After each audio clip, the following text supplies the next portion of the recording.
And Matty Ice is doing Matty Ice things now. Yeah, 43 points on the board. He's 344 yards, 4 touchdowns. Jameis Winston threw 3 touchdowns himself.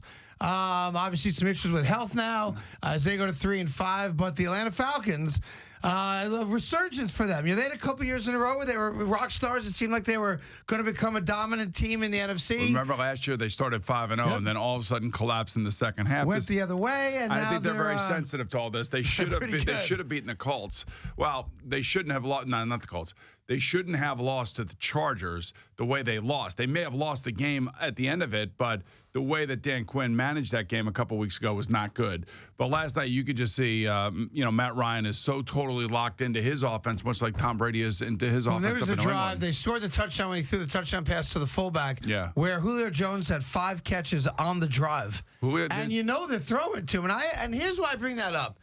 In New York, we have 2 guys right now that are thought of as, really, really good players, if not among the best. It's Odell Beckham Jr., of course, for the Giants, and for the New York Jets, it's Brandon Marshall, right? Even yesterday, Richard Sherman came out and said, 2 toughest receivers for me to cover in the league are those 2 guys. All right, that's a nice compliment from a guy that's very good at what he does, right? Yeah.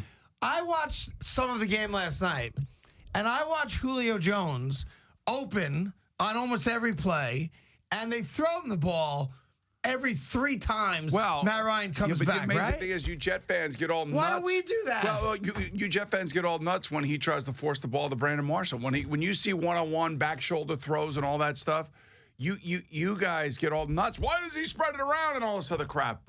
When you have A.J. Green, you have Julio Jones. How about Mike Evans last night? Yeah. How about some of the catches he made? But why don't we do that? I'll tell you what, Mike Evans may have made a catch even better than Odell Beckham last night. Was it the sideline one for first down? And the reason for that, and the reason I say that is because he took a wicked shot as he was catching it and still held on to the ball. So Matt Ryan last night, 344 yards, 4 touchdowns. Jameis Winston, as you said, 3 touchdowns. He took a wicked shot at the goal line last night. I wonder if he's going to have a meeting with the commissioner. Not to his head, though. I know. You think he's going to have a meeting? He may request a meeting. That was a legal hit, too. But, again, Ryan Fitzpatrick is always looking for Brandon Marshall. I know, but it's frustrating, and I think for Giant fans it's frustrating also, because when they do focus on Odell, good things happen. And I watch Atlanta, you watch Cincinnati, you brought it up. How about Tampa Bay? And you watch Tampa. They have stud wide receivers, and they find them. And even you watch the Patriots, they're open, they give them the ball.